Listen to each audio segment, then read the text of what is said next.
Hi folks, David Riklan from selfgrowth.com here. In this video, I'd like to talk about a new topic, walking a spiritual path. For insight on beginning a journey on a spiritual path, we've turned to Ben Willemsen. Ben is a spiritual teacher and counselor who's been walking his path for over 30 years. And I'd like to share some of the insights that I've learned from him. The impulse or drive to grow motivates us to seek a path of personal or spiritual development, and it comes from the deepest level of our being and is the very same drive that expresses itself in a child's curiosity, or in its most basic form in the sprouting of a seed. As we age, that drive expresses itself in a multitude of ways, including the desire for self-understanding and wisdom. It includes the yearning for knowledge and personal fulfillment, and the urges to discover and to create.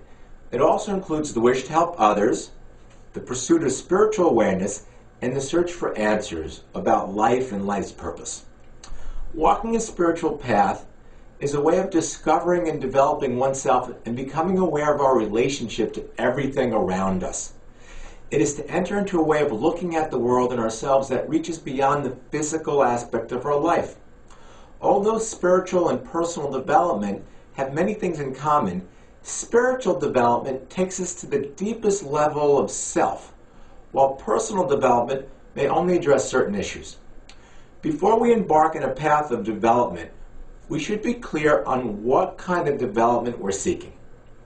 As a seeker, we need to be honest about what we're seeking and why.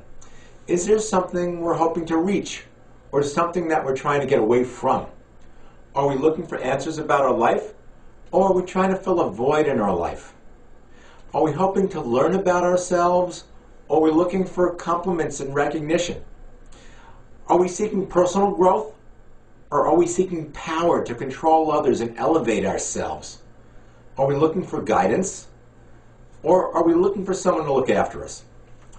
Running away from something in our life or within ourselves is not conducive to personal growth. We can't go forward by running away. We first need to accept and embrace ourselves as we are.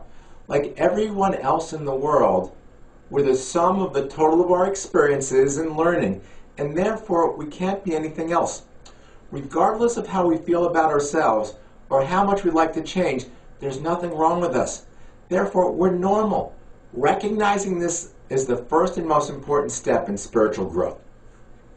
Imagine different spiritual paths as spokes on a wooden wagon wheel, each one leading from the hub in a different direction and ending up on the same rim. Some people want to explore many of the spokes and spend barely enough time to get a sample of each.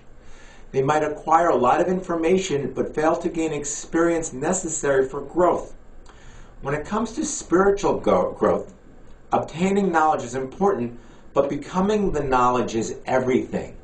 And that can only be achieved through making a commitment and walking a path long enough to have taken at least one full step. Walking a spiritual path is not the same as following a doctrine or a dogma. When we walk a spiritual path, we walk with the teacher, not behind him. We need to make our own steps in order to learn and grow. Spirituality involves acting consciously and taking responsibility for our behavior, and even more so for our thoughts. When we give that responsibility away to someone else, we risk becoming a follower rather than a genuine student of the spiritual path. I want to thank Ben for his insights and recommend his Human Energy Trilogy of books.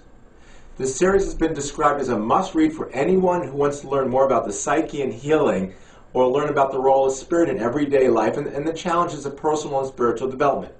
Ben's third book, Water Your Roots, Walking a Spiritual Path, brings together many of the themes explained in this video.